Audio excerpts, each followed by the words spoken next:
redundancy. Yep. Dumb people. Can you Have consider all the people heard about the governmental agency that works with that? Nope. The Redundancy Department of Redundancy? Yeah. Cool. Wouldn't it be the redundant department of redundancy? Sure, yeah. Except that that would mean that there were two of them. Yep. I mean, I don't know if you Alright. could have a redundant department without... Anyway. But a redundancy department, right, is something that could happen. And a department of redundancy is something that could happen. So you just staple both of them. Anyway, it ruins the joke when you have to explain it. Justin. Fine. God.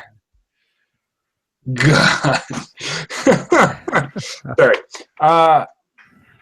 Hello and welcome to episode X+1 of the Mistakes Were Made podcast. With you today, I'm Rudy Schubach. And I'm Alan. And we also have Justin. We don't do last names. I am back. We're not supposed to do the last names. You're out of practice, Rudy. We're out of practice. I'm way out of practice, yeah. Yep. So if Well, you're the you... only one of us with a last name, so that's fine. So if all of you, if you have been following along with our podcasts, our last one was in early fall, and it is now midwinter. So right on. Thanks for sticking with us and coming back. Yes. We're glad to be back. I'm excited. It's been a while. We've had some busy life stuff going on between Ken getting married and moving and new jobs and all sorts of crazy stuff. So. And then Alan got engaged, and then I got engaged. And yep, that's happened. We're both engaged now. A few months, I think. Yeah. So that's exciting news. And probably will interfere with our podcasting. So at least slightly. I think of the things in my life that have caused me to be unable to do podcasts, Claire has not really been one of them. Yeah. She's always been very supportive of my casting habit. Cool. Well, yeah, so those are the exciting newses.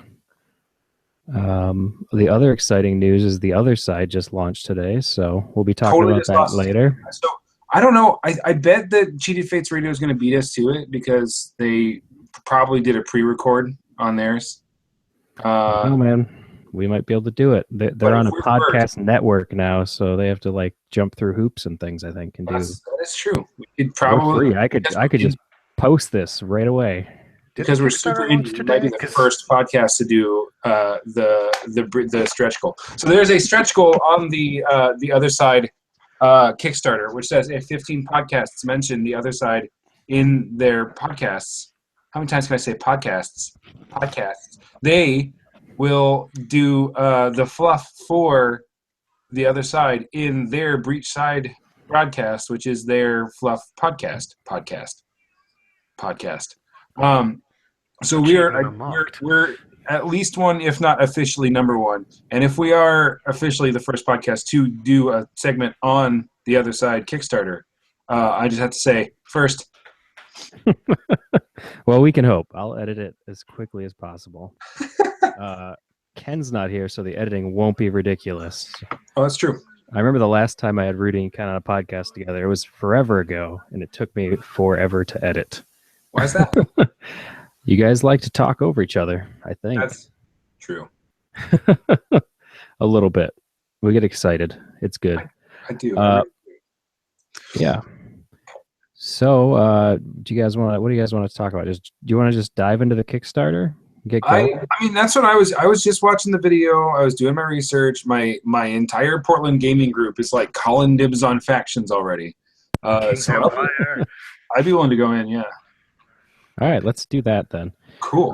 Just wanted to point out that we are talking about getting on a little more consistent recording schedule. I'm trying to see if we can nail that down, but it's tough. I think we're going to shoot to do like a more regular scheduled time and then just say like, oh, I can't make it, rather than trying to randomly schedule. So that might help. Yeah. So hopefully you can look forward to more episodes in the not too distant future. If Though it not, is we're a holiday. sorry. Please Next enjoy. week's gonna be rough. Yes, yeah, there is holidays, but in the future, we're hoping. Yep. Thanks for sticking with us. All right, on to the other side Kickstarter. Dun, So dun, I dun. just want to, as of the time of recording, 7:19 p.m. They have been up for what, 7 hours? Sure. They are currently at 146,000 of their $75,000 goal. They have gone to 200% funding in 12 hours. It's pretty good. That's 820 backers, which is always good to keep track of how many backers you have with this sort of thing. There's more than a month left. So if you are worried about missing out, you got all the way until January. Ask for money for Christmas. Well, yeah. Absolutely. Yeah. Get that grandma money. Kickstarter, get that grandma money. I got that grandma money all going. Before this thing finishes. Yep. Because I just blew all of my money on Black Friday, and now I need to spend money on this. Yeah. I It's was a rough good on time. Black Friday. We were High looking at quality it, and products for me to buy. we were talking about it and trying to figure out what the quote unquote good time for them to do a Kickstarter was with their release schedule. But it's like, if you look at Black Friday in November, and then you have Easter in March, and you have Gen Con in August, that's like a pretty decent little 4-month cycle. Well, and with this, they've been working on it for, well over a year. I mean, they put postcards in the bags at Gen Con, like, was that 2 years ago? Something like that. Or Adepticon. Or a year and a half, I guess, would have been at Gen Con. It was at Gen Con, I'm pretty sure. Yep. But I think it was 2 Gen Cons ago, so a year and a half approximately. They were already working on this game then. Yep. So I think that's probably more detailed on, like, they want to get it out now. They're ready. They feel like they're ready to send it out. They want the game to be They've got the renders done and the art done, and they're not going to wait another 3 months or 6 months, Yep. And for a time that might not be any better. Plus, Well, yeah, the problem Christmas is grandma waiting for money. the perfect time to launch it, then you're never going to find the perfect time to launch it. You're always going to be working on new stuff. And if you can't get the first wave of it out, then how would you start working on wave 2? Yes. So we have a Kickstarter now. Luckily, it's a nice long one. It runs into mid-January. So, January 20th, I think, is the end date. So, you have time to recover from the holidays. But obviously, it's met its goal. But with any sort of miniatures Kickstarter, it seems like always the goal is kind of a joke. That they just sort of say, like, that's what we need to hit. And we know we're going to hit that for sure. Like, there's no question. That's true. Well, I think the thing is that it's like I think the minimum or the goal, quote unquote, is the minimum number of orders they need to get in order to send a run to their printer, right? Yeah, I'm sure. And if they don't make that, then they scrap the project. And if they do make that, then hell with it. Even if only $7,500 worth of model gets made, you're still getting the models made and getting the game out there and starting it. It's the minimum for it to be worth it. Yeah, exactly. To cover the first run. And now they just know that they need to double all of their runs. Yeah, I think it's part of that is just the Kickstarter culture sort of wants that. They want to break goals and go crazy. Yeah. Well, and then that's why the stretch goal thing is a thing, because they come, you get to blah, blah, blah, blah, blah. You come down to the bottom and you look at what their stretch goals are, and it's like if they hit 75,000, which is just their first one, then they're good. But they have goals all the way up to 225,000, and the map goes off screen. So we can presume if they hit 225,000, which I would guess they are very easily going to make that. Then that map will probably extend off to the right-hand side, and they'll add more stretch goals because you can drive the hype, by Can hope. pay us more money now, and we'll give you more cool shit right now. Why? Well, a year from now, but yeah. Well, sure, yes. Let's start with the details. So the estimated delivery date is December 2017. No Gen Con release.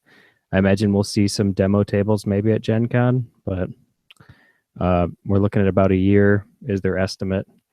Given the amount of work looks like it's gone into this page, I mean, obviously they can't guarantee everything, but I got a feeling, like I got to think they're on top of this. It doesn't seem like based on the other Kickstarters I've pledged to, it feels like one of the ones that if it does get delayed, it's not going to be 2 years late. Yeah. I don't expect that Well, and based even on the level of communication we've seen so far in the first 12 hours. Like, they're obviously putting a lot of effort into this and care about it. and I hate to kick the horse, but I'm sure that this is their chance to prove that the Through the Breach one of the yesteryear was more of a fluke than it was the gold standard of weird.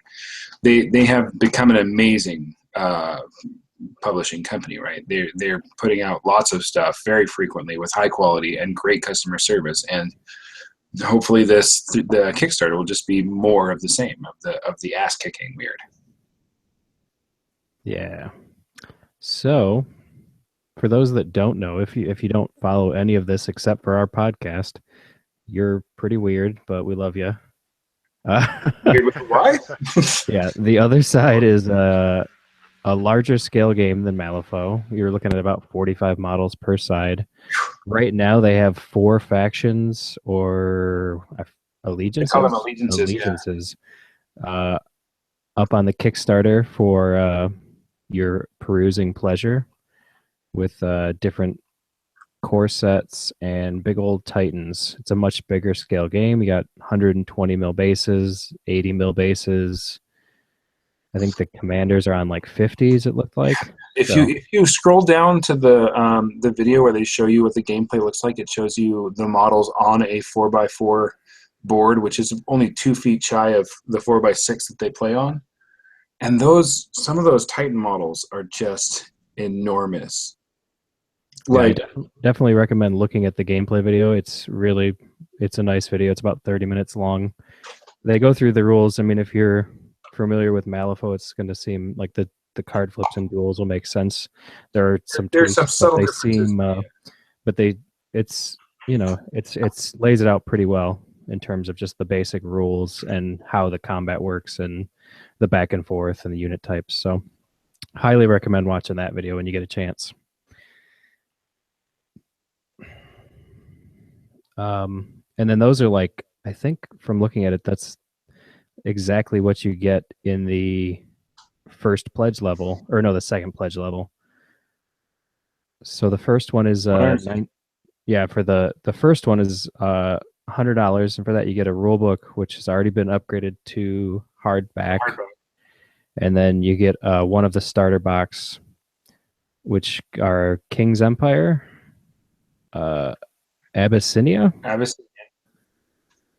Gibbering Horde, and the Cult of the Burning Man. So those are pretty neat. I have no idea where I'm going. Yeah, I mean, if I back. Oh, okay. Yeah, with what faction, allegiance? God dang, yeah, allegiance you want to do? Oh, right. I've got mine picked out already. They're going Kings, right? Of course. They look so classy. It's awesome. Yeah. I have always wanted, like, yeah, the aesthetic, their aesthetic speaks to me.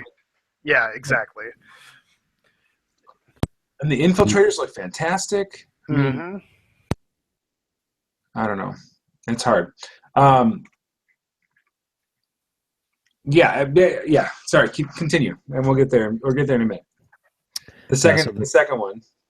The second one is the Abyssinia, and these are a advanced armored warrior tribe. It looks like they've got like some.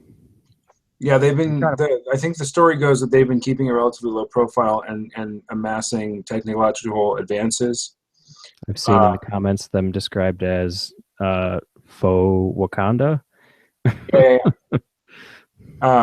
And the idea is that since the guild is throwing so much of their resources at keeping Malifaux in check, their stranglehold on Earthside has sort of slipped, and the King's Empire is making a move for it. And Abyssinia is sort of trying to capitalize on the chaos of it all. Yes, I've read their blurb on the website, and if I'm not mistaken, they're the most technically advanced country in the world, because they've actually had a couple of small portals to Malifaux over the last few centuries that they have kept very secret, which gave them early access to Soulstone. So they are the powerhouse tech faction, so highly elite from what the blurb says. Yep. Which makes me want to go that way because, All right. you have, from there you have the gibbering hordes, which I believe the fluff says that small portals have been sort of opening between another realm, probably Malifaux, and places in our oceans, and the hordes are sort of amassing under the waves, and they are sort of, as they are sort of running out of resources down there, are coming up and breaching the beaches of our world to make attacks and steal resources and things. Yep, they are the creatures that live in the waterways and oceans of Malifaux, and apparently are trying to claim the Earth from Meridian, who is a tyrant we have not seen much of. Yeah.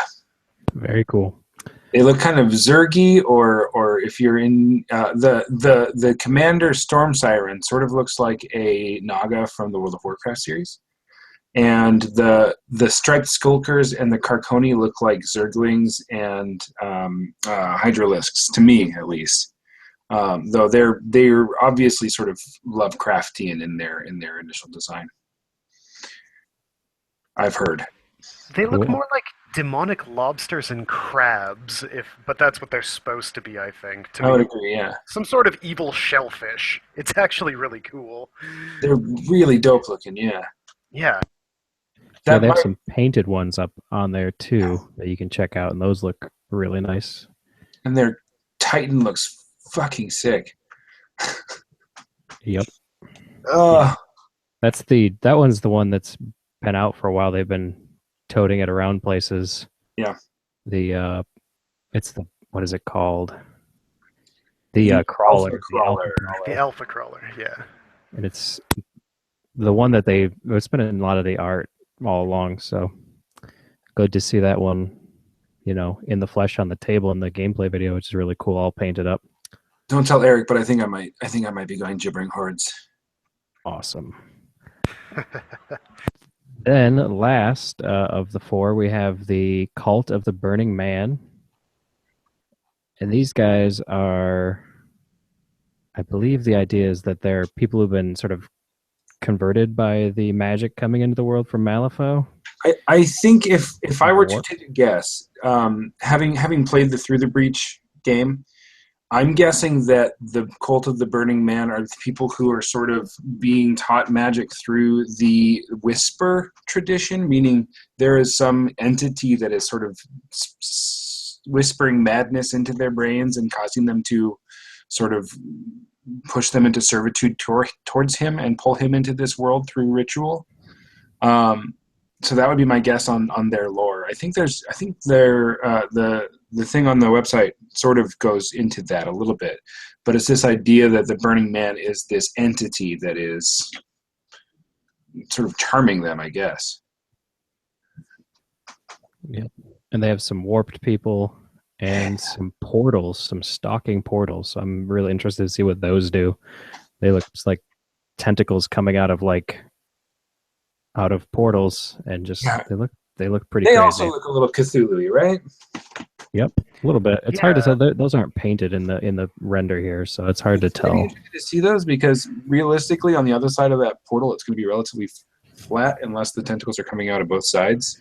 And it's hard to know because we're seeing front views of all of them, and there isn't really a good 3D isometric 3D rendering of that particular mini. Good news, with each update, it seems like they've been including a little art teaser, so maybe we'll get to see a more close-up view of them later on as we unlock some more stretch goals. So, yeah. Cult of the Burning Man seems interesting. It wouldn't surprise me if the things they summon are actually not from Malifaux, and the Burning Man is just the icon that their sort of figurehead after he was in the sky above London and it burned down, and that's just what they attach themselves to, but they actually follow something else. See, I feel like I feel the same thing. Where I don't know if this thing that they're worshiping is a Malifauian thing, right?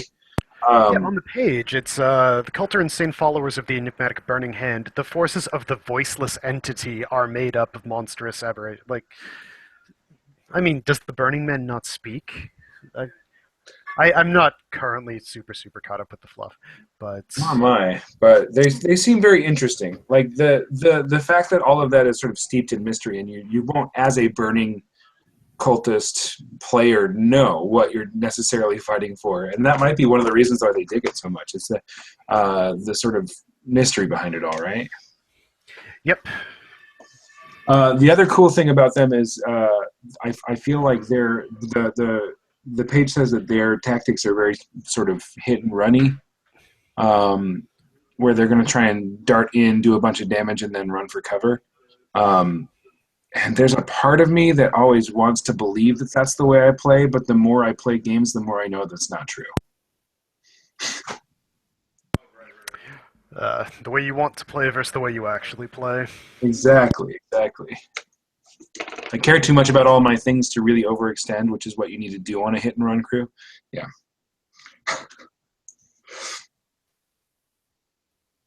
So, at this point, I think I've got a person in my I got two people playing kings in my meta.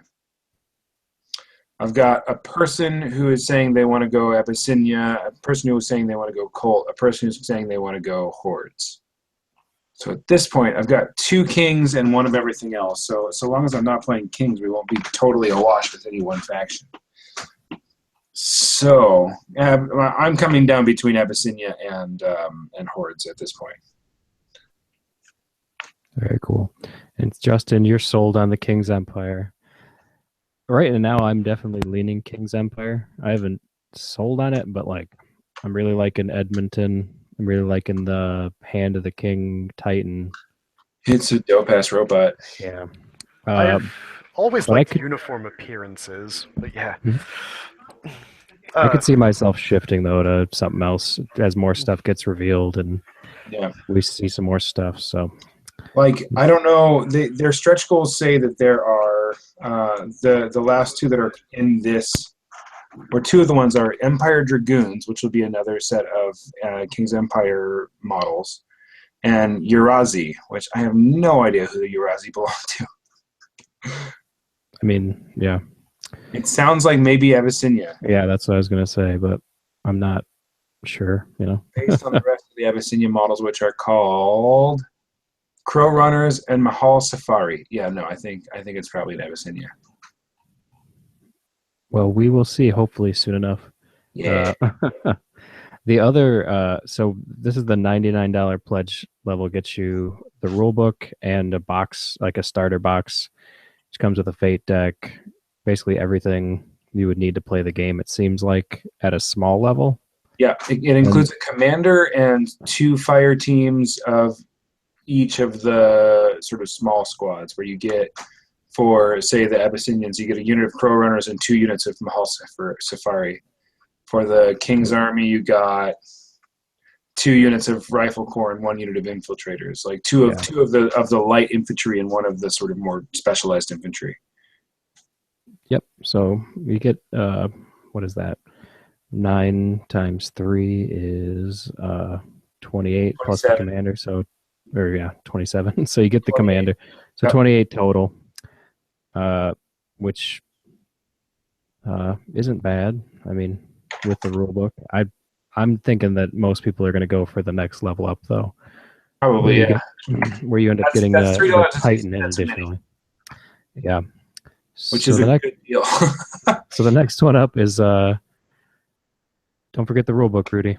That's true. Well, the rules will be free. I bet. Yeah. I would bet. Like they after they gave up the Malifaux 2E general rulebook online, I'll bet that is something that they're going to do for this as well. Yeah, you do get a hardback rulebook though, which is kind of nice. That is true. Yeah. But the next level up for a mere $59. No, dang, wow, math. $61 more. You get the Titan for the allegiance you chose. So these are the giant 120 mil guys. And we've seen the ones in person. We've seen the King's Hand and the Alpha Crawler live and painted up in the video. The Dreadnought is the Abyssinia one, which is sort of like a three-legged tank with big guns, and it, based on the scale with the other guys, it's real big. And realistically, they say the MSRP on these Titans is $90, so buying it in the pack saves you $30. Mm-hmm. And then the last one is the Cult of the Burning Mans, which is like this crazy dragon sithing monster thing. That's sort of looks like half of a Hydra, like a Hydra that's sort of trying to free itself of itself. Okay, very cool. You also still get the rule book, obviously, in this level. So, of the Titans, which one do you guys? Obviously, I think we know Justin's favorite, but if you just had to pick a Titan, Rudy, which one would you pick? It's actually probably what sold me on Gibbering Hordes, which is the Alpha Crawler. This giant four-armed, squiddly faced monster. It's so dope. I think the Gorishki. Good guess. Seems like it would be really hard for me to paint. Yeah. And the Alpha Crawler looks like it's just going to be a really, really big humanoid-y thingy, which I can get behind. The Dreadnought, I feel like if I had to look at the robots as competing, I think King's Hand is way cooler than Dreadnought. Because it looks very Jaegery. Were I to play King's Hand, I would probably paint it to look like the Gypsy. What's the Gypsy? Gypsy Danger? Gypsy Danger, isn't it? Yeah. Yeah. See, I like the Goris. Let's say Gorishki. The Gorishki. It's a Polish burning dragon. Yeah, it is. I can see that. But yeah, I like that one a lot. I wish it was seeing it live in the video, but I think that really sells them just to see someone pick it up. But it looks pretty dang cool from here. Yeah. And then the King's Hand is bigger render of that on the weird. Yeah, side. there is. Cool. So many mouths. Yeah. So right now, I'm already still a better model than Hungering Darkness. It is better than Hungering Darkness, I'm sure. So at this point, well, then I guess there's technically 3 more pledge levels, but they get a little simpler. You have the dual commander pledge level, which gives you basically 2 of everything. So you get. It lets you and a friend do a playset each. And it's 300, so you save a little money. And you get all of the rule books. Also, you get with the commander levels, so the 160 and this one, you get the command stretch goals, which we haven't unlocked any yet, but I'm sure they'll be cool. So you get, and with the dual one, you get 2 of each. So obviously each of you get all of those. And then recently, just based on comments and feedback, they added the Tyrant pledge level, which gives you 4 of everything. So you can get basically all of the Allegiance boxes, all of the Titans, a single rule book, so you don't get 4 rule books, and 1 of each of the level stretch goals. So this is for people who obviously want to buy everything. It's for the one guy who wants every faction, yeah. There's more than one, I'm sure. But yeah. Well, no, I mean, insofar as the duel is for 2 people who want a faction each, this is for 1 person who wants everything. Yeah. Yes. Yep. And that one runs $500. So there's already 29 people who have it. So obviously there's some demand for it. Very cool. I wanted to talk about the other pledge level, though, the one that none of us can actually get. And this is the retail pledge level. Oh, yeah. So for $50 and the ownership of a retail location, you can get 2 Allegiance box sets and a retail kit, which I think they said is like promos and like maybe some models like for giveaways and prize support type stuff. Or presentation for selling, yeah. Yeah, so or some sort of maybe some posters or something. Yeah. I'm scrolling down. So that's obviously very affordable. But with the idea being that they're trying to sell these retailers on getting the game in their store and stocking the game. So, well, I think a lot of stores will buy things that are Kickstarter exclusives and sell them at slightly above MSRP and save their, well, not MSRP, slightly above retail, and catch a little profit on that by being the first person to have it. Mm-hmm. Yeah.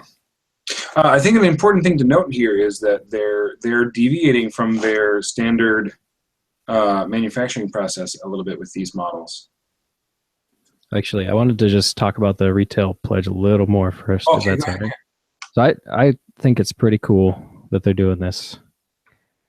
It's Weird's been a company that's always thought about retail locations, at least recently. Like, it seems like every month they have a promotion that's helping out brick and mortar stores, which we can all appreciate as people who need brick and mortar stores to play. I mean, I can, as someone who's in an apartment who could never fit a 4x6 table in here. Yeah. No matter what, if I'm playing this game, it's not going to be in my house. So, I guess I could go to the library and get some weird looks from all the librarians, but I think that it's pretty cool that they're doing that to give you basically the demo box to start with. I also like that they're sort of working with the distributors of the games. Yeah. And trying to sort of push people to that. It shows that they're concerned about doing a Kickstarter. You look at like the Bones Kickstarters, and they don't care about retail at all. I don't think they're just they're their own distributors. Yeah, basically that's their distribution model. But it seems like Weird, is looking long term and saying, we don't want a Kickstarter wave 2 of the other side. We want to just sell it to stores and have them sell it to you. Yeah, I mean that's what it feels like in terms of the SKU numbers, in terms like for what they show you on like. Realistically, they'll probably try and from here go into what they've been normally doing, which is pre-order or revealing what they've got and then pre-ordering it and then selling it to people as they do their normal release schedule. So like people who are following Weird and buying from Weird can get it early. Yeah. So it seems like they have, I mean, obviously they got the starter boxes right off the bat, which is really a good way to do it. So you're going to have it. Well, and presumably there'll be more factions or allegiances as well at some point in time. So, I bet it's weird, and then there'll be one allegiance that has like a dual allegiance with everything else, and then you end up buying all of the allegiances and have no money. I don't know what you're talking about. All because there's cool ninjas in one of them. There isn't a guild allegiance, considering the whole thing is people trying to break away from the guild. There might be. Yeah, I expect there will be eventually, and maybe a Three Kingdoms one as well. If you're going the whole World War, not 10 Thunders, but actual Three Kingdoms. Yeah, Three Kingdoms, yeah. I did try and play Warhammer 40k at a public library back in high school. People were not amused. That's amazing. Yeah. So those are the levels, the retail level, or all the different levels. Levels, yeah. Obviously, it looks like the commander levels are going to get some free stuff. Actually, if you look at the map now, they updated it after one of the updates, and now it says you get a Commander Fate deck freebie if you're in the upper levels when they get to 200,000. Good lord! They showed art for those too, and they look real good. I don't know if anybody else looked at those. I think I'm looking at them right now. Yeah, they're in the updates section. Oh, I gotta click that. Okay. They've released 5 updates already. I don't think it's the Pajama Party. It's one below that. 125,000 stretch goal hit. Yeah. They have one for each faction. Oh man, the deck is cool. The Burning Man's deck is fucking sick. Yeah. Those are some pretty Fate decks. Those are add-ons, so Justin, you get the best deck. They're pretty badass. So even if the thing is, these are add-ons too, I think. That's what, if I'm reading it right. So you can just buy all 4 if you want. But yeah. And I think if I wasn't gonna back the Kickstarter, I'd probably just back it just to get a couple of these decks. Well, that's the cool thing. Is that awesome. the one backer level that you didn't mention is there's a $1 citizen backer level where you can basically give them $1 to unlock the ability to do add-ons and buy things flat out. Yeah, that's pretty standard with these bigger miniatures Kickstarters like that. And it is nice if you're like particularly into one model or right. I like just I said, want King's want 4 amazing Fate decks. I'm considering just buying all of these instead of getting any minis, so because they're that good. My favorite thing about these Fate decks is their plastic, for those of us who are absolutely god-awful at shuffling. So, yeah. Yep, they're the nice high-quality plastic ones. I'm wondering if they're going to be the style of the bad ink or if the other style. They've bounced back and forth, but so. But other than that, I'm excited for those. Man. All right. So, Rudy, you want to talk about the construction techniques here, or the I think it's interesting that they're moving. So if you play Malifaux, and if you don't play Malifaux but you listen to our podcast, that's also odd. But if you play Malifaux and have gotten any of the plastic models from M2E and forward, you'll know that they've sort of gone. They used to be metal with 3 or 4 bits, or resin with 4 or 5 bits, and then they moved to this plastic construction with the way they had to do that because of the way the molds worked is they had to do a lot more connection points, a lot more fiddly bits, but way higher detail models. What was that? Gen Con, they released a couple, I think a special edition and a anniversary model. Both of them were made with the same technique, which were no assembly required, no paint. And that is the Tortoise and the Hare Box and Ionis. And both of them were solid construction, one mold injection and done. Or they assemble them on site and then send them to you pre-assembled, I guess. But you don't. There's no assembly. You just have to paint them, which is a major departure from sort of industry. Well, here's the thing. There's many companies that make models that are all assembled. I mean, Bones, for example, all the Zombicide games are PVC. Yeah. And they obviously come in one piece injected like that. The difference is if you near the bottom of the Kickstarter, they have like overviews with actual models, production, or no, these aren't production, but these are prototypes that they made. Yeah. And then sent out to a studio to be painted and stuff. Well, yeah, but there's there's 2 videos that we each have a model and they're not painted yet. Yeah. You can see them, like the actual plastic, and I have the first couple Zombicide games, and these aren't Zombicide minis in terms of the quality. Right. These aren't Bones minis. They're have a lot more detail than that. I mean, I don't have a ton of Bones stuff, but the stuff I do have, the detail's there, but it's not nearly as sharp as these. I think that Weird is a company that prides itself on having some of the best minis in terms of style and in terms of appearance. I think that's safe to say. And then aesthetic is one of the best in the business, I think. Yeah, and these don't. I mean, obviously, people have opinions on like what kind of models that what aesthetic they like personally, but the quality of the minis is good. They don't look like Zombicide minis, Yeah. They don't look like cheap PVC minis, even though they're PVC. So check out those videos for sure if you're worried about like the detail or the look of them.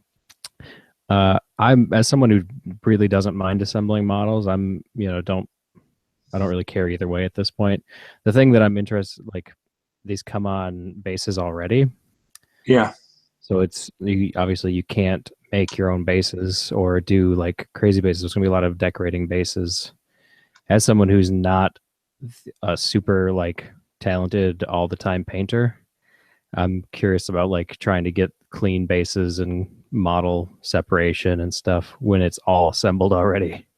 Like the Storm Siren, who's the commander for the Gibbering Horde, I'm seeing all these, and I think you said the same thing about the dragon, but is seeing all these like crevices and like, I'm not sure how good I'm gonna be able to painting that, but Are you sure they come pre-based? I'm not certain they come pre-based. I think they come pre-assembled, but they like come on bases. He says in the video that they'll come on bases, pre-attached. Oh, interesting. Take a little hobby knife to him. Yeah, I guess you could at cut the them bottom off of the page, there's the rifle corps and the infiltrators picture, and they're on scenic bases. So, well, not only I that, imagine but you can tell that. Well, yeah, I think that those are that they made those bases. Like, oh wait, no, you're right. That is weird. it shows you the Maybe the I'm base, wrong. the plug, and then the model. Yeah, the picture. Either that or they're just really impressive paint jobs. But no, yeah, maybe I'm wrong. because Cool. the storm siren video too, that's not attached to a base. Well, in the video, I don't he know if says that's just a demo. in the video they say like normally they'll be attached to the base. I'm watching it with the sound off. Yeah. he says like normally that'll come attached to the base. These are just prototypes, so we didn't obviously, so we could for that. But maybe that's certain models. I don't know. We'll find out. I'm sure if I read more carefully, it's probably in there. It's a wait and see kind of scenario, yeah. But where there's a will, there's a way, and there's plenty of the other thing is, apparently they're going to have unassembled versions for sale later on the web store. If you really want to assemble your own models, a little bit, then you can wait and get those later. All right. Yeah, I'm not that attached to it. I'm sure. I mean, but it's kind of cool that they're giving you the option. I don't know. I don't know if they're going to be the same airbrushing. Yes, definitely an airbrush would be wanted for this game. I would be very interested in getting one, just given the model count. I have one. I think I need an air compressor more than an airbrush at this point. And then also airbrush lessons, because I don't know how to use an airbrush.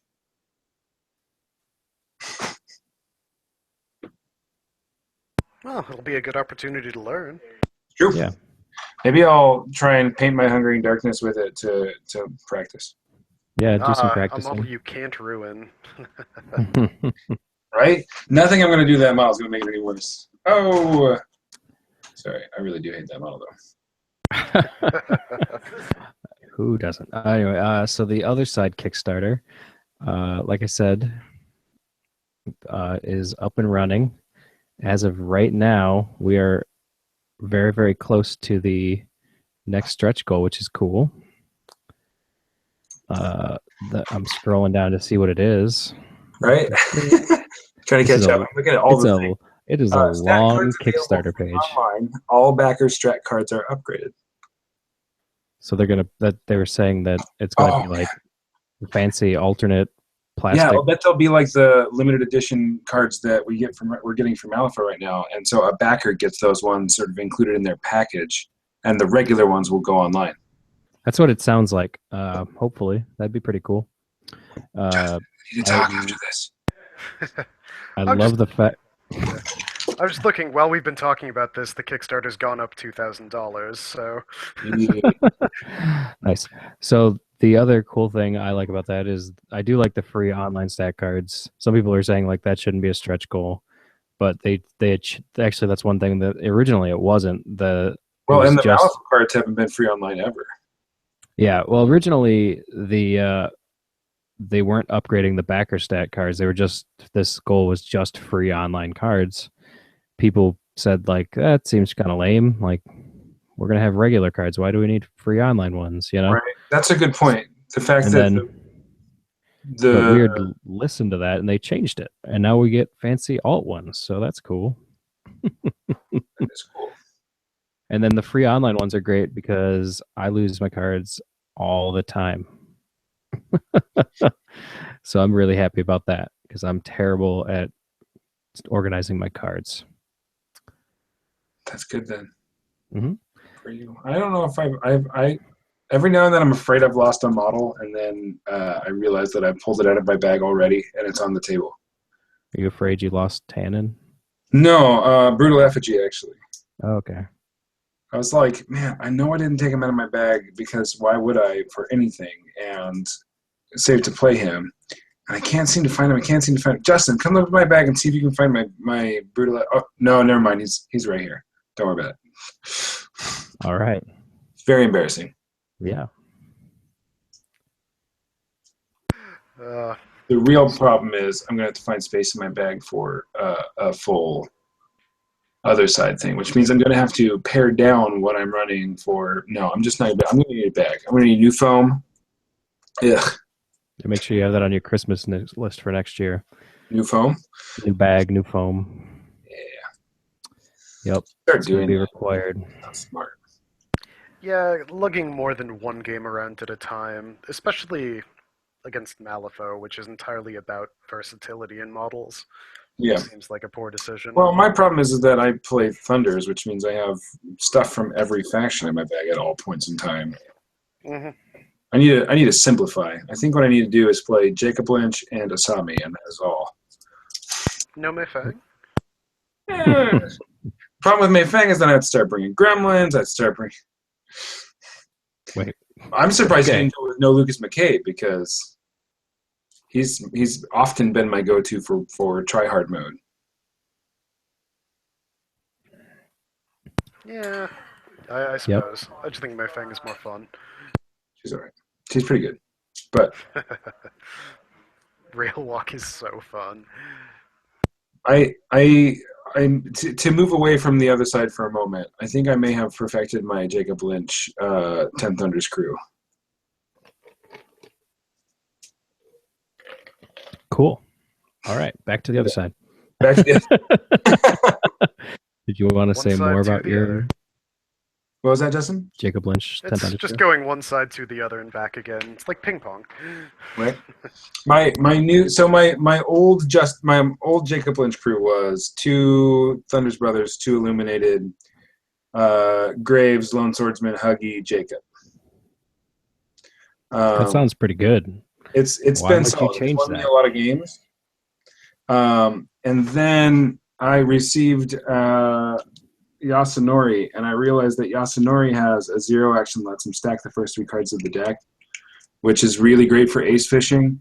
And he's paired, and he can take potentially 4 or more attacks per turn, which is also great for looking for aces because he shoots 2 cards out on every attack, and if he makes 4 attacks, that's 8 cards going through him. That's a chance to get aces on every single attack, not to mention damage flips. So that's great. Then it seems like it'd be pretty good with Lynch. Right, exactly. And then on top of that, you throw in the Shadow Emissary, which is good, who can give him fast and push him, so he's in a really great place to take charges, and can give him focus, so you're even getting more cards thrown out every time you do duels. So for what I lose on that is I run out of the Lone Swordsman and the I drop a Lone Swordsman, I drop Graves. Graves is replaced by the Shadow Emissary, who does the job of the pushing for him and does the job of the minimum 3 damage, but he does so at range without randomizing into the Illuminateds, which is great. And I think I lose 1 10 Thunder's Brothers or 1 Illuminated, depending on how many stones I want. And Yasunori comes in and replaces the Lone Swordsman for pure stabby goodness. The only thing I really lose out on is my ability to use You Shall Not See Another Sunrise to really put the pressure down. But if I get lucky and I use that and I make 4 attacks per turn, those 4 attacks still aren't as powerful as the potential 4 attacks I can take without having to discard and risk dying every turn. So it seems like those 2 are 2 upgraded versions of those 2 things, and all I lose is probably one 10 Thunder's Brother. Yeah. So that's my final sell Jacob Lynch crew. We'll see how I like that. That new model that you were talking about. That does sound cool. I remember talking to somebody else about him and the 4 attacks with that's the one with the dueling triggers where 2 suit triggers. It's like Crow and Ram and Mask and Books, and you get to take extra attacks. Yeah. Yeah. Fun. And where with Jacob Lynch cultivating your early game hand, you can make sure you have a decent high of either of those and just rush in and make 4 attacks. Digging out aces while you do it. Very cool. And that's I'm definitely going back to using the want to see a trick upgrade again after playing against Scott this weekend. Because I played against Scott with want to see a trick twice, and I was like, this card, everyone says this upgrade's bad, but I think it's great. And I want you to beat the crap out of me with it so that I can justify going back to it. And he did both times, so good for him. All right. Oh, it's so nasty. Okay, sorry. We can go back to the other side now. It's fine. We should talk. We are a Malifaux podcast, and this game isn't actually going to be out, and we're not going to be able to play it for a year. So, at the minimum. So, hopefully sooner, but unlikely. Likely. Unless they release the rules online early, and you just start buying 70, 80, 120, 700 millimeter bases. Yep. Or just what's about that's like a CD is probably that size. Yeah, totally. Perfect. Do people have CDs? Just throw 50 millimeter models on top of a CD and play the game. You're good. Where are all those old AOL discs? Those would be Yes. It's probably not. I don't know if they're actually 120, but it's close. It looks about the same size. Probably a little big, actually. So peanut butter jar lids? yeah, we'll figure something out. If I used to have access to a CNC machine, but So yeah, I'm excited for some stretch goals. It looks like we're well on our way to getting back to the continent and off of England here. So that'll be fun to see what that map. So basically, they've done it as maps. Yeah. And you have the first map with the first 7 stretch goals is England and Ireland and Scotland. Oh man, we're 1,000 away from 150 grand. And then it runs over the straits there and into, I believe that's Belgium. I don't know. Don't ask me, my geography is always terrible. There's no, it could be France or Belgium. It's just like the bottom corner. I'm sure someone who lives in Europe is shouting at us right my now. Ignorance. But thanks. They're saying we'll find out as soon as the map reveals the next one, what country that is, maybe. So that'll be cool. Hopefully it's the same way where you can see the next, 7 pledges or stretch goals, and we can find out some more information that way. That's the one curse of being the first podcast record. We don't get to talk about all the awesomeness. True. Well, we can do it next week and talk about more of it. Yeah. I mean, we're going to get to put out 4 or 5 podcasts between now and the even the Kickstarter being done. Then we have another 50 podcasts we can put out before the Kickstarter bags. Yeah. You're committing to do a podcast a week? Yeah. No, I don't know if we can. All right. But I think we can talk about it later, but I think every other week is something that's potentially manageable. And that way, if we can do it every week, then we can start up a log, Mm-hmm. Anyway. All right. So, anything else anybody wants to point out about TOS? Podcast. The other side. I'm pumped. I am actually more excited about it than I thought I was going to be. Yeah, me too. I thought I'd moved away from larger scale games after 40K and War Machine and things, and now I kind of want to move back there because it's so pretty looking. Yeah, it is a very pretty game. The models look great. The what you're getting seems like it's pretty good. I imagine we're going to get some more stuff hopefully with each pledge, but we got to get people backing it before that. It looks like we're still ticking up steadily, which is kind of nice. Yeah, we've gotten to the point where we're less than 1,000 away from the 150 grand thing. So, I think as more stuff gets revealed and possibly more stuff gets added to the pledge levels, we might see people bump up there, or for that matter, more add-ons get added. People might bump up the jam. their pledges to pick up add-ons that they want. So right now, all we have for add-ons are the Fate decks. Yeah, I mean, as they release new Allegiance specific models, it's going to be like, oh, cool. Well, I'll just go ahead and add another $50 $50 onto there, so that I can get that extra unit and have more options. I'm going to add that extra unit and have more options. You know, with the way Kickstarter works, you could pledge that you're going to like donate like 20 grand, and then they'd have to reveal all those next pledges, and then you could take it away later. They would never know. Don't do that. That's mean. Probably just edit that out. Yeah, I probably will edit that out because it's a terrible idea. Also, if you forget to do it, then they're going to charge you 20 grand on your credit card, so that would be bad. That would be unfortunate for most people. Yes. Or you're going to, well, you'd get a lot of other side models, though, which would be nice. You could probably start a store and sell only other side models in that store. You'd have enough to do demos, which is cool. So bad ideas aside. Sounds like a mistake. Right now, my favorite thing is the Fate decks, I think, though. Are really, really rad. I want to go back and look at them again. Yep. Updates. There's 200 and something comments on there too. It looks like there's a nice bit of discussion going on. Oh god, the close-ups of the Abyssinian stuff is really, really sexy. Yeah, I mean these are just renders, obviously, but that's why I'm kind of interested in seeing the renders of, like, if you look near the bottom, you can see the renders of stuff next to the actual model, next to the the art, the color art, and then the. Now it looks like they only have models out in person of the Gibbering Horde and the King's Army, whatever. What are they called? King's Empire. So at least we haven't seen any painted. Well, realistically, they've probably only done enough to do their sort of proof of concept and press release stuff, right? Yeah, there's a reason they're Kickstartering.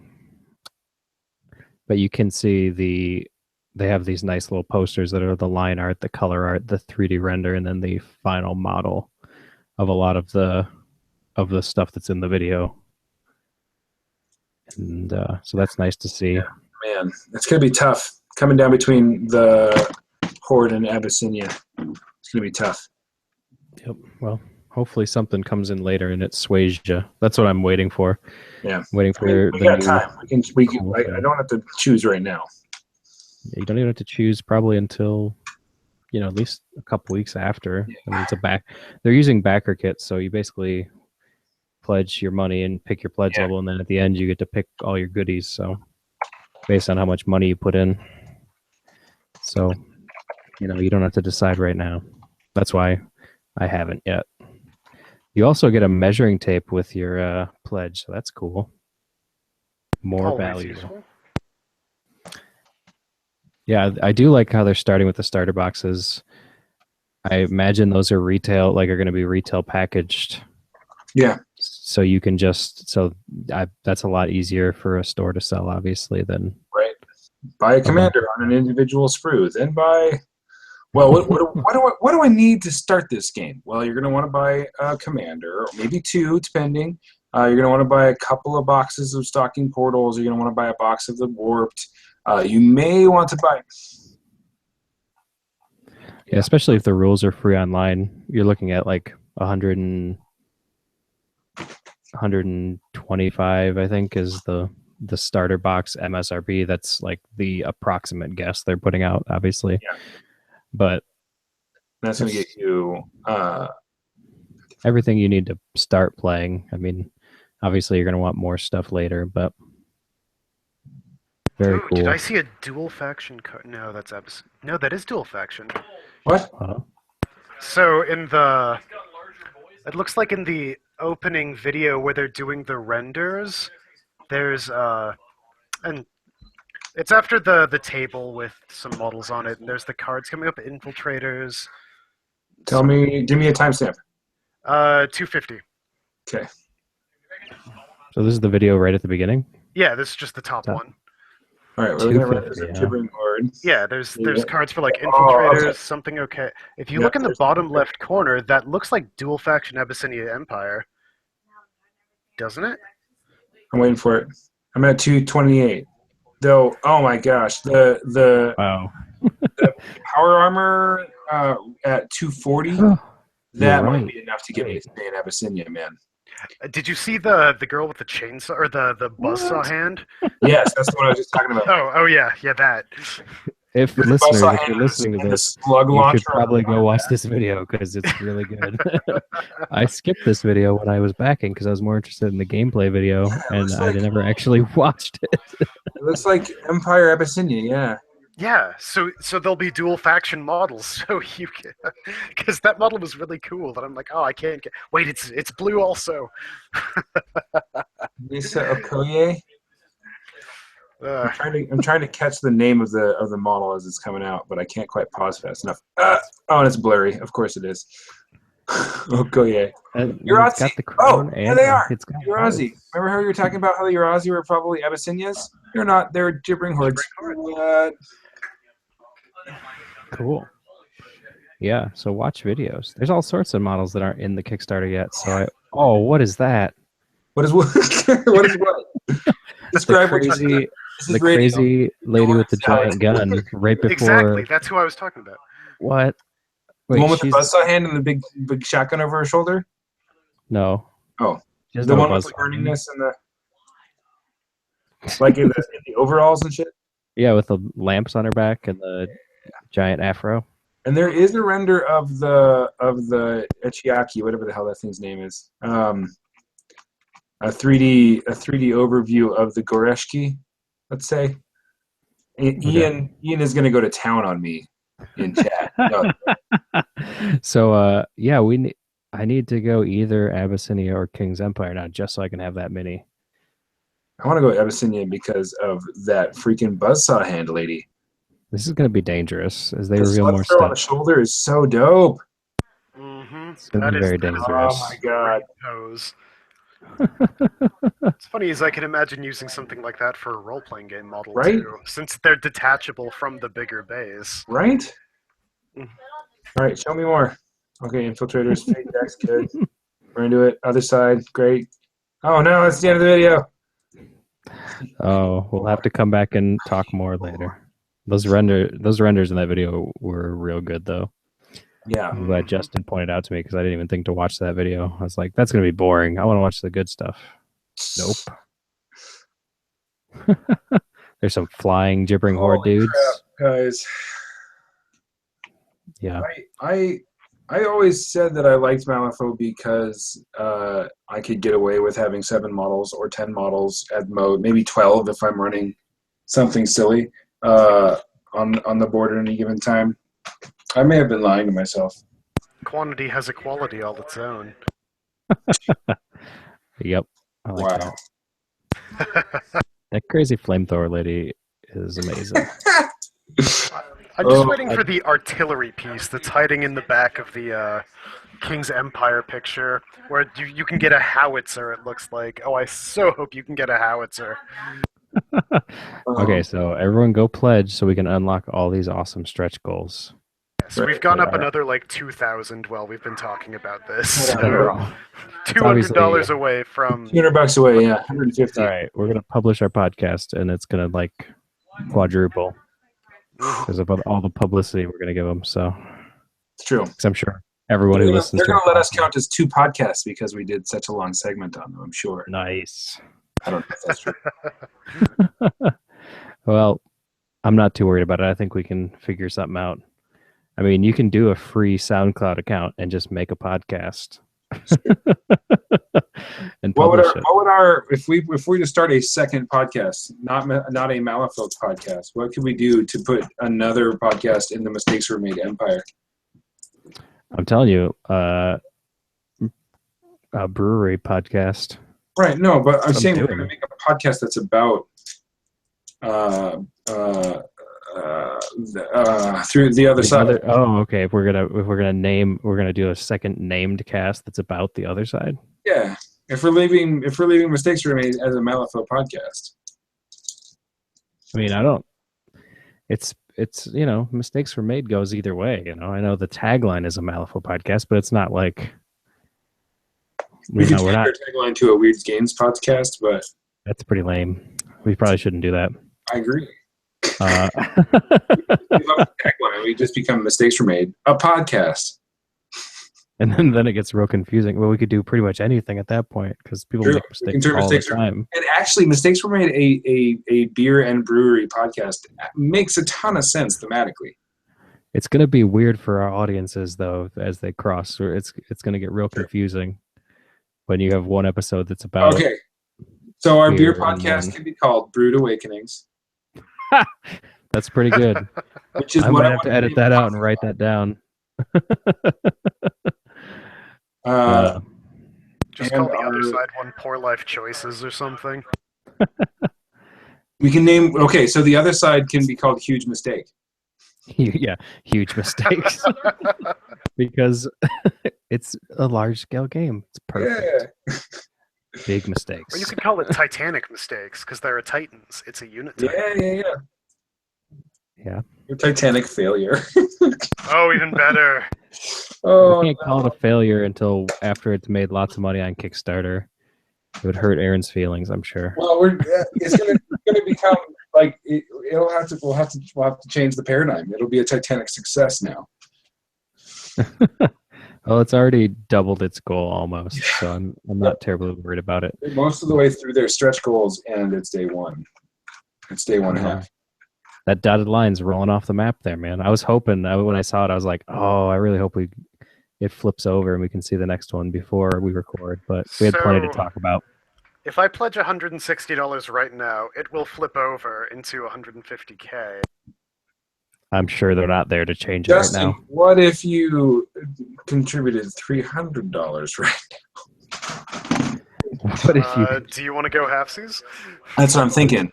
Because we can get the commander level stuff for $30 cheaper. For $30 cheaper, yeah. Yeah, I was actually going to ask you. Okay, sure, let's do it, YOLO. Yay! We're gonna push it over the edge, and they're gonna have to send out an update. I'm gonna watch. Are you doing it right now? Are we live broadcasting? I need to log in and remember my Kickstarter password, but give me 2 minutes. Okay, so we got to fill 2 minutes and hope no one else breaks the stretch goal so we can record Justin as backer number 843 breaking the stretch goal. You heard it here first. If this was a live, you know what we need to do at some point in time? We should probably do a Facebook live event and then turn it into a podcast. Doesn't that sound we're doing a YouTube live event. Okay. We could just... Or a YouTube, yeah, we could just hang out live and actually publicize it as a live thing. You know what we should do? What's that? The last 2 hours of the Kickstarter.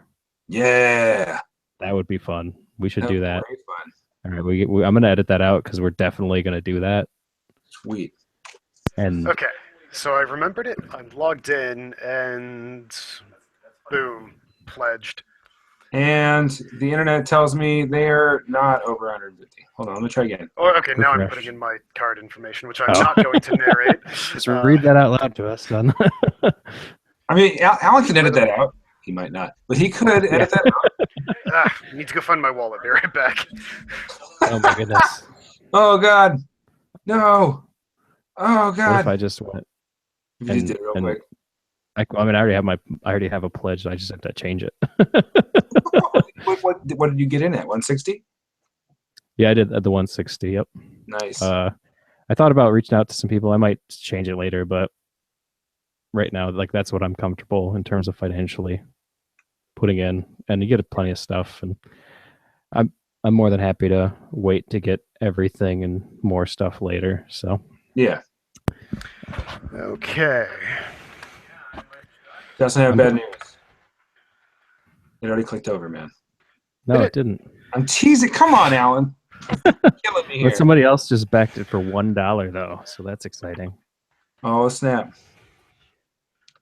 That is a concerned citizen right there. Yep.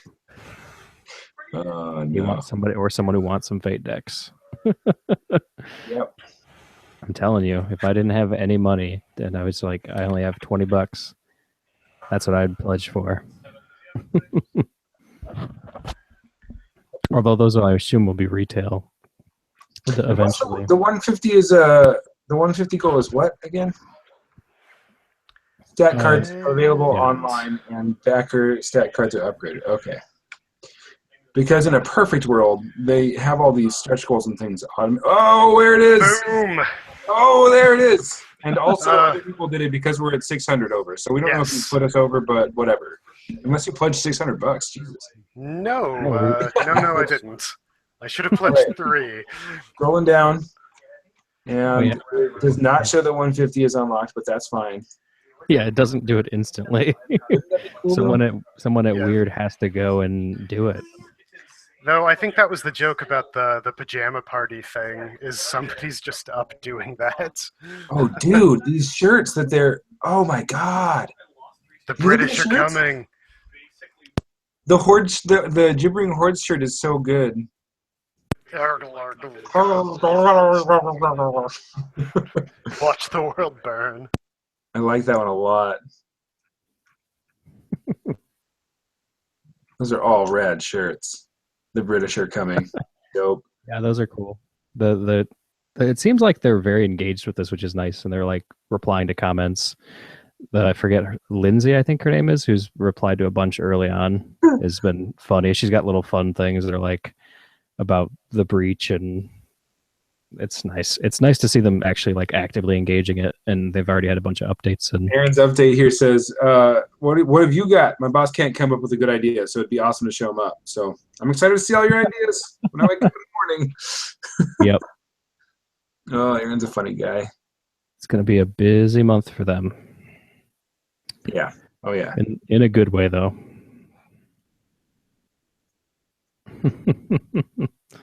See, that's the thing. What's the next? So this stretch goal is gone. We need the next one now. The Gibbering Hordes idea. It's the GIF debate all over again.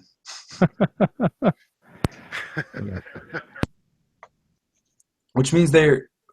Oh, no. They just totally threw me off because I say Gibbering Hordes, but I say GIF. Okay, Rudy. Oh, no. You contemplate that crisis. I will. I'll get back to you. All right. And we're... All right, so now we just got to wait for another, what is it, $25,000 to come in, and we can talk about the next stretch goal. Yep. I think we probably aren't going to stay up that late. Yeah. Yeah. Like I said, it's slowed down a little bit. I mean, obviously the first like hour was pretty crazy because everyone was like on the East Coast. Hey. Yeah. Mm-hmm. I'm sure it's going to slowly meander its way up and up and up. So very exciting. Cool. So maybe we'll talk about this more once we've got some more information. Absolutely. I think we don't necessarily need to touch on it unless you want to do like a quick little other side update at the beginning of each episode. Yeah. For the year. Ooh, call that segment the update side. Depending on what is like generally available information, you know, obviously I think they said there's going to be a playtest for backers. What? I thought I read that, didn't I? No idea. But if there was a playtest for backers, you'd probably be under an NDA and you wouldn't be allowed to talk about it. Yeah, exactly. That's what I was going to say. Like, so even if we're in it, we're not going to be able to talk about it. So we will see. I swear I saw that. I might have to edit that out because that might not be true. Or that might not be public knowledge yet. I'm already now you have to edit it. What? I'm under an NDA already, so I am also, but not for yeah, you're doing Malifaux? Yeah, I am. Are we still recording? I mean, we're still recording, but I'm not going to leave this in, obviously. Yes, I am. Cool. I mean, you can disclose that you're on an NDA. I don't think that's against the rules. I am on an NDA. Cool. But I'm not allowed to say what I'm testing or what's in the test. Yes, that's true. Well, it's very Unless fun. you are in my testing group. Which I'm not. I mean, you could be. You want to do some, whatchamacallit someday? I can't. What? I can't be in your testing group. I'm on another testing group. Oh. But I can't be in two. Okay. It's one of the rules. It is. Yeah, you're right. Yeah. I briefly toyed with the idea of doing a through the breach test. I could see them letting you do that. And just going for and just turning my Thursday night board game group, which is currently Shadowrun and Netrunner, into Through the Breach. But then I'd have to run a game every week, which is hard for me to do, except that they'd be giving me stuff to run. Like they give you the Penny Dreadfuls, I think. Nice. Anyway, all right, let's stop talking about NDA stuff so you can stop having to figure out where you're going to cut this thing. Yeah, we kept it like nice and, together. It's not edited. Exactly. It's not interspersed with a bunch of other stuff. But I mean, I'm good to wrap up now if you guys are. I don't know if you want to talk about the other side more, or do you guys want to debate each other? That'd be fun. Do you want to debate? Because I proposed a question the other night, and I would like to be the debate chairperson, because you haven't gotten a chance to debate, have you, Alan? I'm all right debating. Let's do one. Let's do one. I don't think I have time to do. I don't think I want to stay up for 3, but all right, cool. So today on Malifaux Debate Club we have Alan, whose last name is not uttered upon air, debating one side of this topic. We have Justin, who in my phone is known as Justin Malifaux, debating the other side of the topic. I'm not going to tell you what the topic is. I'm going to ask you, Alan, do you want to be pro or con this topic? I'll be pro of the topic. All right.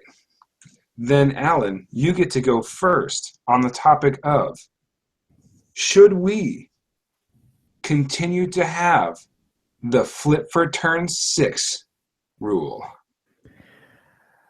Yes, we should definitely continue to flip for turn 6 when playing Malifaux. Not the other side. They've decided not to use it in that. I think that could be all right, could be a mistake. But in Malifaux, the flip for turn 6 really adds quite a lot of fun for your casual games.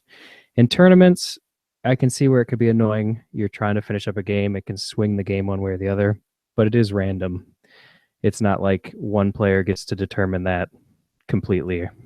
It's not like something that affects everybody. Wow, that was bad. This is the problem with me being the debate person. I get to edit it. You know that, Rudy? Yeah, that's fine.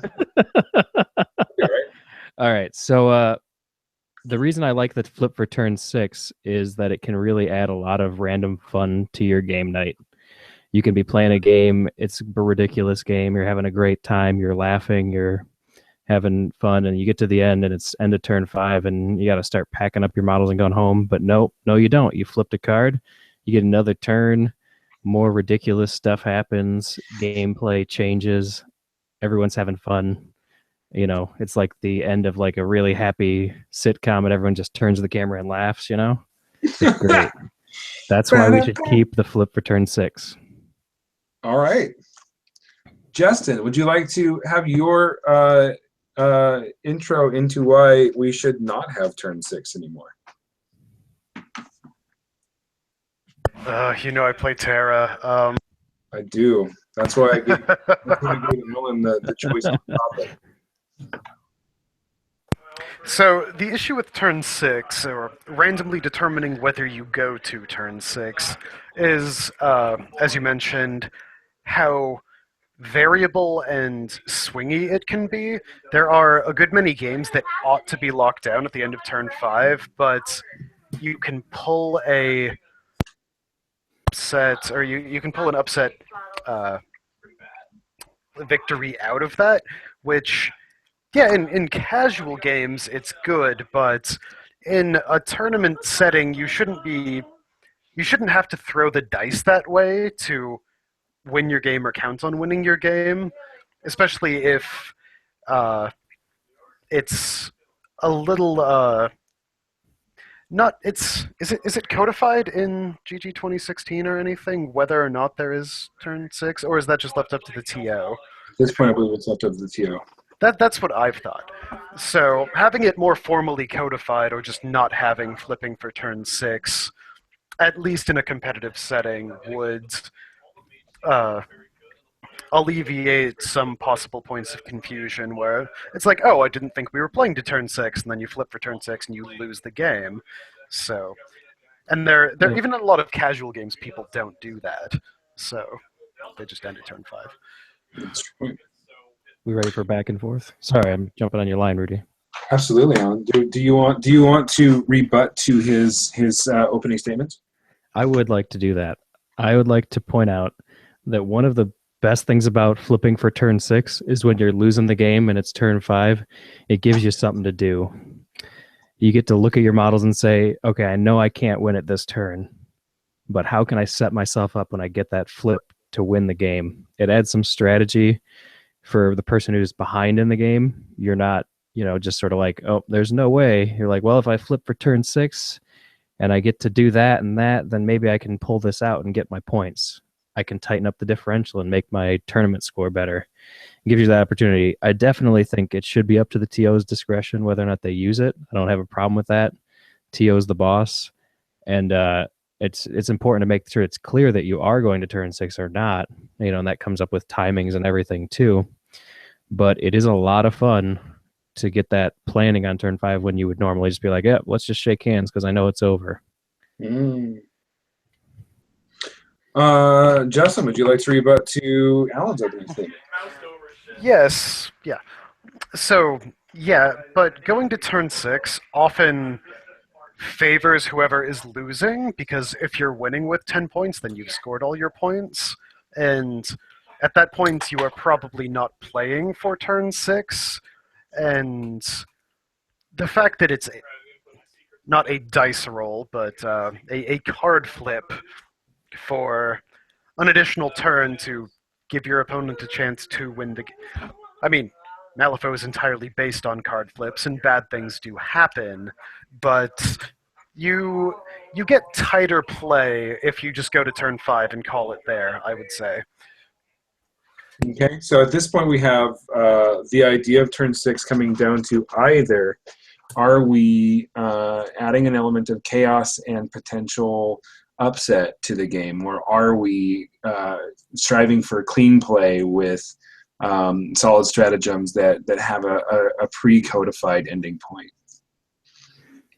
Is there anything to be said for tournament times, or because one thing that I've noticed is there are many games where when I get to the end of them, I think to myself, well, there's no reason for me to flip for a turn 6 because I literally have nothing I can do to gain points right now. So a lot of times, whether you flip for turn 6 is moot. But there have certainly been times when flipping for turn 6 has won or lost the game for me. So I guess if you were at a tournament for playing for playing for turn 6, would you be for it or opposed to it? Let's talk about specifically a competitive setting. Well, in a competitive setting, like if I was running a tournament, would I have a turn 6 or not? If I were running a tournament and you were at it, and I said, all right, rounds are 2.5 hours, and if you get to the end of end of turn 5, do flip for turn 6. I'd be very happy because 2.5 hours is a really long time, and I would hope to get turn 6 so I could keep playing more Malifaux. I don't want like an hour break between my rounds, and realistically, if you're getting to turn 5, you're probably capable of getting to turn 6 and through it. Sure. So I'm not worried about the timing so much. I think that's way more, the turn 6 doesn't really affect that nearly as much as just people's play pace and experience with their models. So I would say that I'm just fine with doing a turn 6 on a tournament. Like I said, if I'm losing, it gives me a little strategy to go ahead. If I'm winning, it gives you something to have to think about. You're not just like, oh, I've already got 10 points. Let me just move my models back and forth. You're like, oh, how can I make sure that I'm not giving up something if we go to another turn? So, Justin, closing thoughts? Are these my actual thoughts, or am I morally obliged to be against it still? For now, you're still morally obliged to be against it. We'll go into post-debate discussion afterwards. But for now, closing thoughts that are anti-turn 6. Yes. So it's if you have your round lengths that are long enough to accommodate potentially going to turn 6, then you have rounds that are 15 to 20 minutes longer probably, to accommodate a 30% chance of going to turn 6. So, and that entirely depends on what you've already flipped. If you can count cards well enough, you can tell whether or not you'll be going to turn 6. Yep. And it's the element of randomness in a aspect of the game that, in a competitive sense, should not be that random, that I feel would interfere with the tournament setting. All right. So we will leave it up to you, humble listener, to come down on this side of the debate as you will. From a debating standpoint, like I can see the pros and cons of both sides of this one, which is why I thought it was an interesting enough one that I wanted to host it and listen to sort of either side. It's a little too. Alan, how do you actually feel on the subject? I don't put much thought into it. I think in tournaments I would never go to turn 6. In casual, I kind of like it. So, but I'm not gonna cry about it either way. If someone's like, I don't want to go to turn 6, I don't want to flip. Right. Like I said, if it's in a situation where it's like we're having fun and it's ridiculous stuff is happening, me when I'm playing Malifaux. Oh yeah, I love. I think we had out the ridiculous situations and just enjoy the fun of the randomness that late game stuff and shenanigans can cause. So, I'm pretty sure we had a turn 8 at one point in time. It would not surprise me. Which was I remember it being hilarious.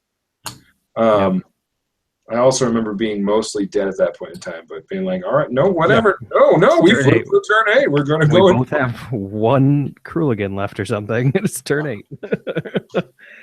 Man. No, I think that I very frequently think on turn 5.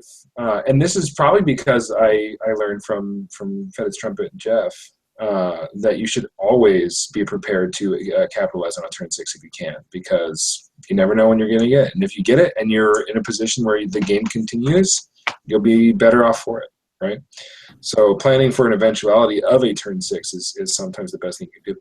And if you're in a position where you either can or have to plan for a turn 6, like if I'm winning the game and I have enough foresight to be able to plan for a turn 6, I'm happy. And if I'm in a game where I'm losing bad enough that I need a turn 6, then I'm planning for it. And if it's one of those games where I don't think a turn 6 is really going to matter, I just don't care. I won't flip for it.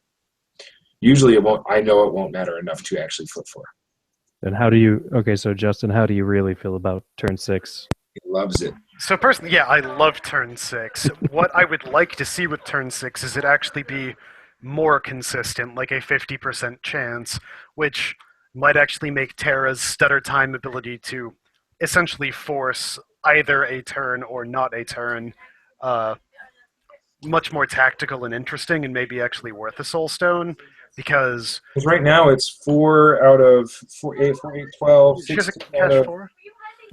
On a fresh down, figure out the odds. 54, which is a little over 25% chance. Yeah, and her ability to reflip is strong, and I really like all of my model's abilities doing something, like Lucius and Legalese in GG 2016, and how nothing scores at the end of the game, so stealing scheme markers is irrelevant. I don't like having abilities on models that are irrelevant, and when you never go to turn 6, then that's one of Terra's things that she doesn't get to do, which is an interesting and thematic ability for her to have. So, but turn 6 is awesome. I love it. Should play it more. It came up because, was it you who was playing against Taylor that one day? Yes, I think I could have won that game if we'd gone to turn 6. Well, I think there was a game, maybe it was me, because I remember we were playing. I think it did go to turn 6, and he. Oh, that game. Yeah. Which is why he got so frustrated. I heard that discussion though. Of the rule of the turn 6 flip. And so I pocketed that one for Debate Club. See, the fact that it is so swingy is partly, in my opinion, because it is so inconsistent. It's a rather low chance. Yeah. And there are ways to stack it because it almost never happens, and when it does happen, it almost never goes. It never benefits whoever's winning. It's almost always benefits whoever's losing. Yeah. And then you can do nifty things with Terra and Vanessa or something, activating them at the end of the turn, and then stacking the deck so you can force a turn 6 if you want to, or not having a turn 6. or having a rider that's coming in with armor 6 or +6 to their damage on the glowing saber. Yes. For Yasunori with the fun- glowing saber, is that going to be good or bad? For fun casual games, turn 6 is where the most swingy shenanigans, like the amazing plays happen, but or it just fizzles out into like, yeah, okay, I guess I lose here too. But it has the potential for that amazing turnaround, which I think that the potential for the upset is an important enough aspect of the game, and like Alan says, it introduces this level of like complete upset and hype. Like if I'm losing and I flip a turn 6, my heart starts racing, adrenaline starts pumping, I'm getting amped up, I'm ready to keep playing this game.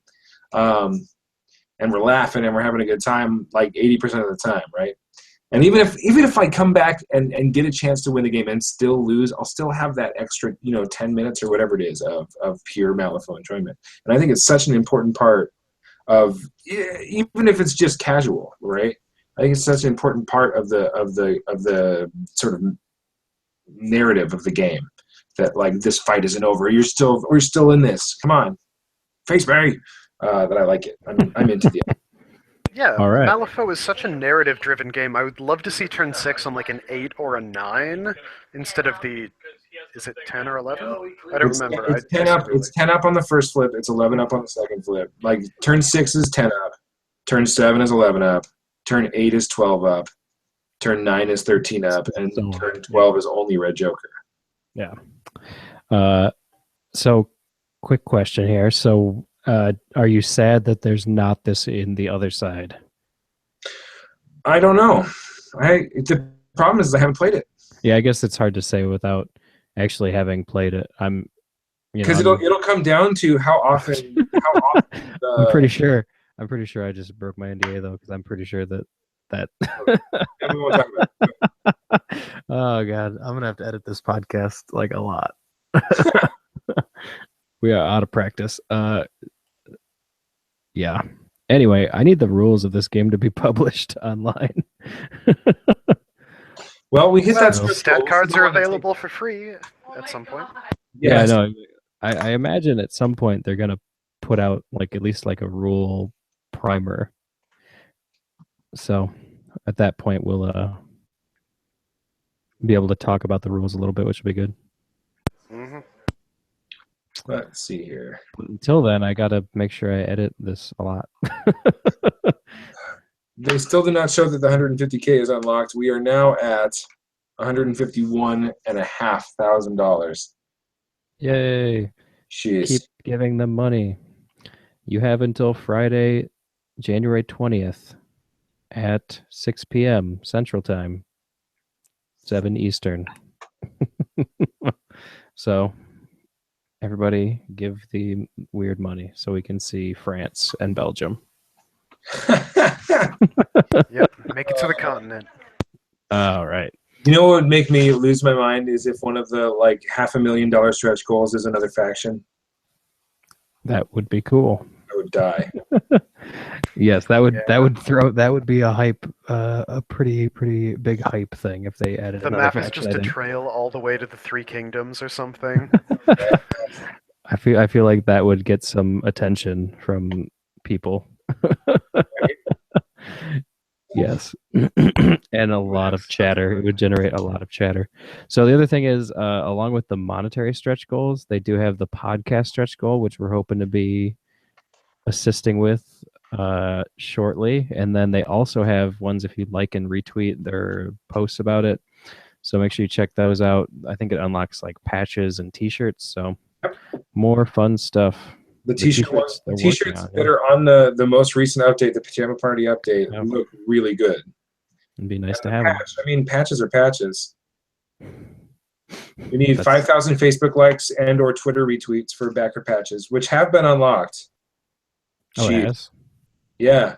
Wow. Backer patches already unlocked. Backer t-shirts already unlocked. 10,000 Facebook likes or Twitter retweets. They need more social goals. Yeah, they do. Social goals are fun. If you backed like Exploding Kittens last year or the Bears versus Babies this year, those are both two games that had a plethora of amazing social goals, because they're the style of game where they're like, oh, we want like 50 grand, and then people are like, here's $4 million. So they were like, so they decided that they were going to do like a ton of social goals, and they're a lot of fun. So I'm hoping that maybe the Weird has some more of those in stock too, to keep going with the social media buzz, you know? Yep. They had all sorts of fun ones. There was dress your baby up like a tank. There was get. Oh, this is for That's exploding kittens. amazing. Okay. Yeah, for the Bears versus Babies Kickstarter. Oh man, that closed Bears like a vs. month Babies ago. was like a really interesting game, actually. It did. I kickstarted it. I'm looking forward to getting it. So, but then there was the someone had to get a tattoo of the logo. Oh no! And they somebody did. Yeah, somebody did, and they got the.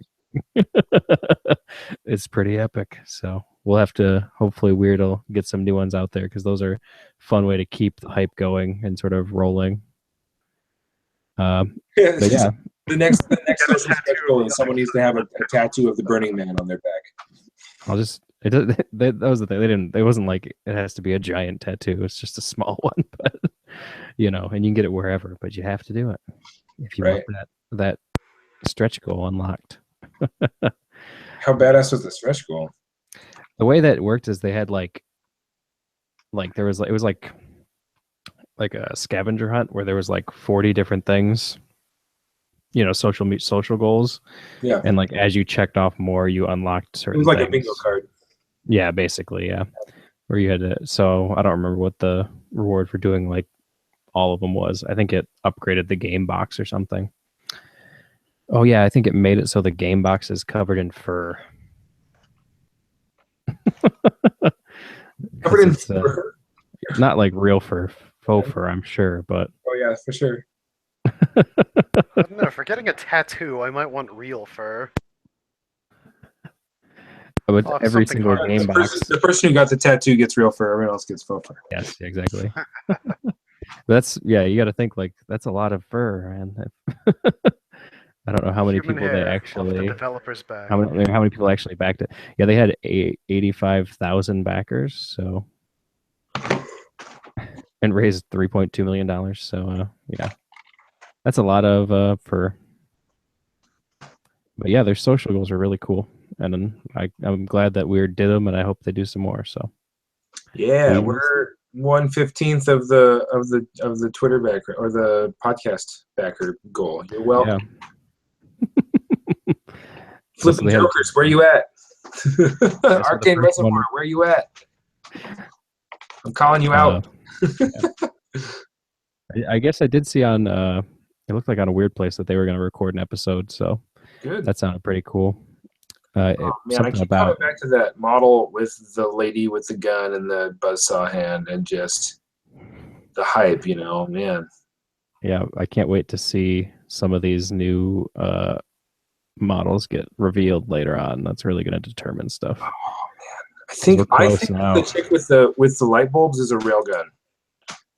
Cool. Yeah, probably. Or some sort of Gauss rifle, maybe. Yeah, hopefully. Something cool. It looks badass. It better be badass. So. Yeah, with the amount of so the fact that it's like charged in with a battery, that leads me to believe it's something electrically based or magnetic based. But the number of what is that thing called? Where the suppressor holes at the end of the barrel tells me that there's some sort of projectile that they're trying to release gaseous substance from. Anyway. But that's if this was a real thing in a real world, So who knows? Who knows what this magical gun shoots? Mm-hmm. It might be a flamethrower or something. Maybe a lightning thrower. Maybe. I think that might be it. Maybe the end of the barrel is like a Faraday cage thing that keeps it from coming back to ground. Yeah, because those look like transistors. No, vacuum tubes. Yeah. For like like one of those old tube amplifier things. Yeah. Yeah, exactly. So some sort of electrical gun. That'd be dope. Yes, that model is pretty amazing. It's definitely pushing me back in the King's Empire direction. And that freaking buzzsaw hand girl from Abyssinia is so good. Like it's the rendering on the art is selling the for me, and it might be because I'm not seeing close-ups of the art right now, of the renders right now. But like that rendering for that model is just so solid and so exciting for me that it keeps pulling me back in. Yep, very very cool. All right, well, Congratulations! thanks Weird. everybody. That is a dope Yeah. dope Kickstarter campaign that you've got running right now. Yep. And thanks to the listeners for listening to us talk about the other side on our podcast. Thank you, Justin, for joining us, and we'll talk to you guys some other time. Thanks for having me on again. You some other time. You can reach us on Twitter at MWM Podcast, and that's probably the best way, so I'm not going to say the rest. Thanks, everybody, and we'll hopefully be back pretty soon. In a week or two, yeah. Christmas and stuff, you know.